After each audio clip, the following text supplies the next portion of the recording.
Yo, what's up? So I'm sorry about the terrible lighting. I just got done with my Bible study, or what, a Devo, a devotion, whatever you want to call it. I just got done reading my Bible for tonight, and I got, how do you word it? I felt led to tell y'all my testimony. So I'm gonna rearrange where y'all can sit right there. Okay. Is that too low? Like, can y'all see me? Like, dining back my cup up. Like, there we go. Okay, so, like I said, I feel called to share my testimony and, like, what does it mean to be a Christian? Like, how did I become a Christian? Like, all that, okay? So, I'm gonna start out with, like, my story. So, I was raised up in the church. I was born and raised, like, even before I was born, my mom, like, was carrying me around in her little belly at church. So, born and raised, okay? So, from the time I was a baby all the way to now, I have gone to the same church, born and raised. I like it better than, I like it better as it was before everything has happened, but that's besides the point. So, I accepted, sorry, I'm very tired, so I'm like stumbling on my words. I accepted Jesus into my heart at Vacation Bible School. If you don't know what Vacation Bible School is, it's a church thing, but it's also like where if you don't know who Jesus is, you come to church with your friends. It's a week-long thing. There's always a theme. You learn you learn songs, you learn the motions, and you do the Bible pledge, Christian flag, and American flag pledge, and you learn the gospel. And that's where, even though I was raised up in the church and I knew who God was, I didn't fully know who he was. But I had to talk with my teacher. I was like, yeah, I know who God is, but I came to know Christ at Vacation Bible School. And then I got baptized at the age 12. Right before COVID hit. So as a 12-year-old, I regretted my decision to get baptized because right after I got baptized, COVID hit, and that's my 6th grade year, and I fell into sin like crazy. I was cussing, I was trying to be cool but not be cool, and then I was home alone, and I was like, oh my gosh, I literally thought I was gonna myself because I was alone. And that's a huge part of my testimony because I physically saw God work through my life. Because if I didn't have God on my side, I would not be here. I didn't have my friends and my family. I would myself. Because I know that sound, but it's true. And if this video gets taken down, that's just hatred, and that's just so over the top, just so wrong. Anyway, but the reason why I didn't do what I didn't do is because I saw God keep trying at me. He's like, no, Rachel, you're not doing that. You are my child. I'm not letting you take yourself out of the world until I take you out of take you physically out of the world until you are ready. You're not ready yet. You still have a purpose in this world. And that's why I love Jeremiah 29:11 so much, because Jeremiah 29:11 says, the Lord declares that he has a plan for you. It literally says in bold letters that he declares, not you declare. He declares that he has a plan for you. Plans to prosper you and give you hope in a future and not to harm you. He's not out to harm you or get you. He's there to help you out and give you that hope that you want. That's why he didn't want me to do what I wanted to do. He said, you have a purpose, and that purpose needs to be fulfilled before you are ready to go out this world. That's why I was so ready to get baptized.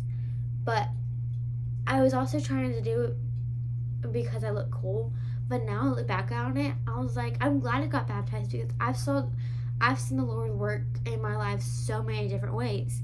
I mean, if y'all don't know by now, I have what's called epilepsy, but it's called seizures, but the medical term is called epilepsy.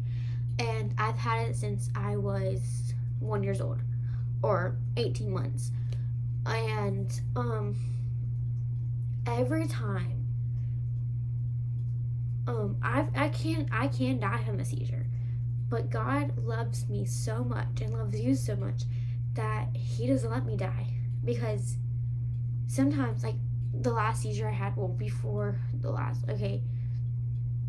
last bad one I had was 7th grade year, and it was outside and had 3 back-to-back on hard concrete ground, and that could have killed me, but it didn't, because the Lord was protecting me. And my parents saw the Lord through that, because I was surrounded by people. I was surrounded by teachers, administration, and my friends, and medical personnel. And, I could have died, but I didn't. The Lord saw me through that and helped me through that. And then I've also saw the Lord through my freshman year of high school. I was struggling in school really bad, and I was upset that I was on this thing called academic probation, and I cried my eyes out because I wouldn't be able to cheer the first 2 weeks of the season. But the Lord told me, you're going to work really hard, and I'm going to help you work really hard. And I worked really hard to get my grades back up. But back on the topic, like I said, I gave my life to Christ at 6 years old, and then I got baptized at 12, and that's when COVID hit, and I fell into sin, but God still helped me get out of sin, and he said he won't give up on you. Like, I thought God was done with me because I put him in a box and said, you're going to stay in that box. I don't want you. But God crawled out. God doesn't want to be put in a box. He's not made for that box. God's bigger than the box. God said, no, you're not putting me in a box. You're going to listen to me because I'm your father, and you're not going to do this. You're not going to try to be cool and do what everybody else is doing. You're going to listen to me, and you're going to do what I said. Okay? I was like, okay. So I, after church, started doing things more active, we did church outside because of COVID, and this is all when COVID got really big, and our youth group started inviting people over to houses, so I started going out more, and once I started having interactions, I felt a lot better about myself, because since I was so cramped up in my house, I didn't have any interactions, and I didn't have any interactions, so I got really, really bored with myself. So I got, bored. I was like, oh, let's do that. I was like, but God said, no, you're going to go out with your sister tonight, and you're going to go hang out with church friends. And that got me happy. That got me in a better mood. But then our youth group went really downhill, and we're not going to go into that because that's not part of my testimony. Well, it technically is, but that's a whole different side of my testimony. Let's just say my church and my youth group is not where it needs to be. But I've left my youth group and I joined my choir. I love that. But what I believe that what a Christian really means is to love the Lord and share that love to other people that may not know it. Like this past week, I got to share the love to 18 kids at VBS, and on yesterday, or technically today's Tuesday, So 2 days ago on Sunday, I got to share the love of the Lord to 2 girls and kindergartners. So, I mean, that's what I believe in. If you like have friends that are Christians and you're not a Christian, go to church with them. If they've been inviting you to go to church, hang out with them. Maybe you have a Bible study. And I said this on an Instagram live once. I have always been scared to share the gospel because when I was in 6th grade, I got shot down while I was sharing the gospel with one of my friends, or no, not really my friend anymore. I was sharing the gospel with her, and we're gonna meet up at like Starbucks to share to read the Bible. And her mom called me stupid and my belief stupid, like God stupid. I was like, oh, okay, I'm sorry. And I just never shared the gospel again because I was like, I'm gonna get hate from this. But then I realized whoever's calling me stupid, God has already got called stupid before. Whoever's mocking me, God already has got mocked. So whatever happens to anybody, including me, that has already happened to God. It's not just about you. I've been heartbroken. God has already been heartbroken. He feels our pain, but 10 times worse for him. So, I mean, my testimony is not that big, but I mean, it can go on. So, yeah, that's me. But I know I said I regretted getting baptized so young, but I look back at it now, I'm glad I got baptized that young because now I can grow on it.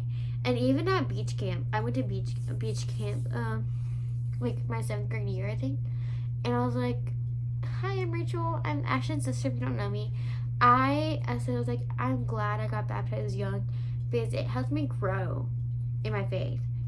And me looking back at that, I still had some videos from it. And yeah, I was young. I just started 6th grade. I was going into the 6th grade right before COVID hit.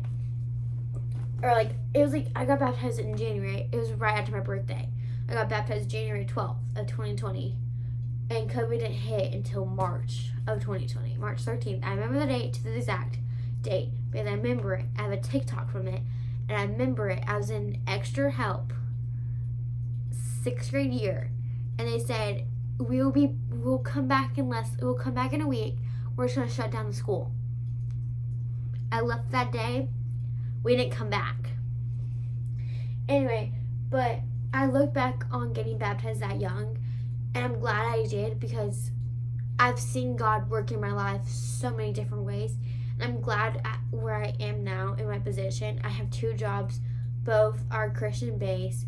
I go to a Christian school, a Christian private school, where I have a Bible class every single day. We pray before and after classes. I hang out with the most amazing friends. We have a pastor that prays over the school every single day. We have a campus pastor that sees us every single day. He's a coach there too. And we have an amazing Christian staff at our school. So I'm glad, I'm glad, like I said, I'm glad that I got baptized so young because now I can reflect off of that, and that could be part of my story later on in life. Telling my kids or telling my grandkids if I live that long. Who knows? But I tell myself, I'm glad I have seizures. I know that sounds really bad, but I'm glad I have seizures because then I can tell people my story. I tell people stories about seizures all the time, and they find it amazing. And that's basically telling my testimony because my seizures is my testimony. That's God's gift to me, basically, because God made me special. I have epilepsy and a learning disability, and I get to share both of those with anybody that wants to listen. So I'm glad that God gave me those 2, but they also for the longest time I hated having a learning disability because I felt so different from everybody else. But once I found friends that had similar like things to me, or like struggled on the same thing, I didn't feel so different. And I was like, wait, I am handpicked by God, handmade by God.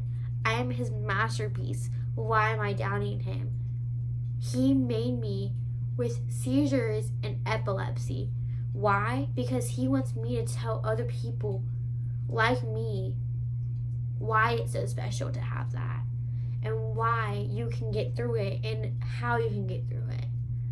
You know how many times I've told someone, or a lot of people, about my seizures, and how many stories God has brought me through? A lot.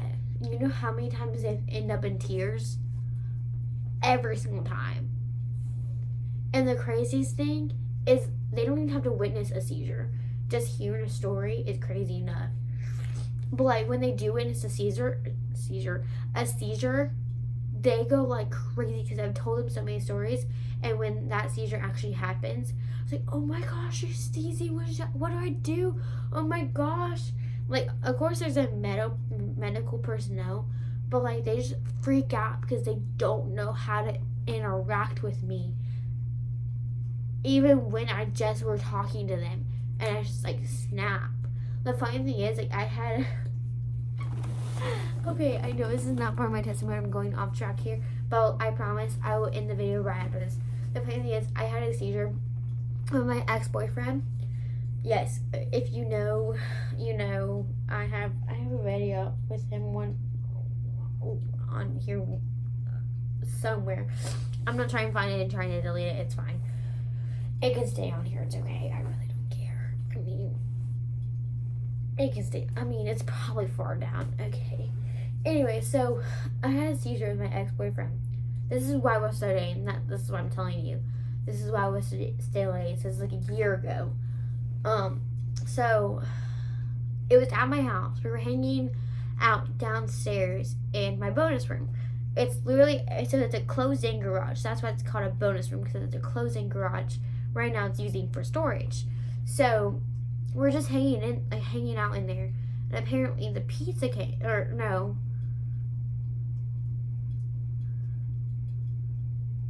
We're just hanging out in there. And my mom called us to the living room. And apparently, so by the way, with seizures, when you have one, you lose your memory. So it takes me for a while to remember stuff. So when I wake up, my parents have to tell me a lot what happened.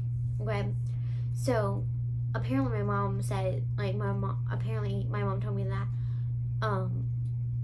I said, did you see me fall? Because I tripped over the threshold of the door, and I just start seizing. Because my mom was in the kitchen, so that's why she called us into the kitchen. I said living room, but she was in the kitchen. And I said, did you see me fall? And she said, yeah. Apparently I laughed about it. And the moment I said fall, apparently I started seizing. And my mom knew exactly what to do because she's been dealing with this for 15 years. And she picked me up, laid me on her lap, because obviously she didn't want me to seize on my head on the hard wooden floor. So she laid me on the ground, like picked me up, laid me on her thigh. And sometimes when I seize, I pee myself because there's so much tension in my body. All that shaking can push, like, oh, yeah, okay. Look it up, it's true. So my mom's told my ex-boyfriend, we're gonna use his real name, I really don't care, told my ex-boyfriend Tyler to get a towel, and he's like freaking out. By the way, this is all for education purposes. So use it as you want to. My mom told Tyler to get a towel and put it underneath my butt. And my mom said, like, sometimes when she sees, she pees. It's okay. And she's like, okay, Tyler, I need you to go get my phone. I need to call John. And he's like, okay, where's your phone? He's like, she's like, on the coffee table. He's like, okay. So he went to go get the phone, and like my mom called my dad, and like the whole entire time when I'm seizing, he's like freaking out, which I don't blame him. Like, he's never seen me like actually have a seizure. But now he doesn't even really care about me. So if I ever have a seizure, he probably wouldn't care. I mean, he might a little bit, but like probably not, because he doesn't even talk to me, which is fine. I mean, God bless him. It's okay. Anyway, so when I woke up, my mom like carried me to the couch. There's Tyler rubbing my back. Anyway, that's the last teacher I've ever had. Like I said, that story is all for education purposes. Besides Tyler, now if his parents get mad at me, I really don't care. It's okay. Love y'all. Anyway, so yeah, I'm gonna end this story. I hope y'all enjoyed my story time about my seizures and my testimony. I hope y'all have a great 4th of July. Happy 4th of July. I hope y'all do something fun. I have to work until 4 o'clock, and I'm gonna go see the fireworks. Okay? Okay. Bye, y'all.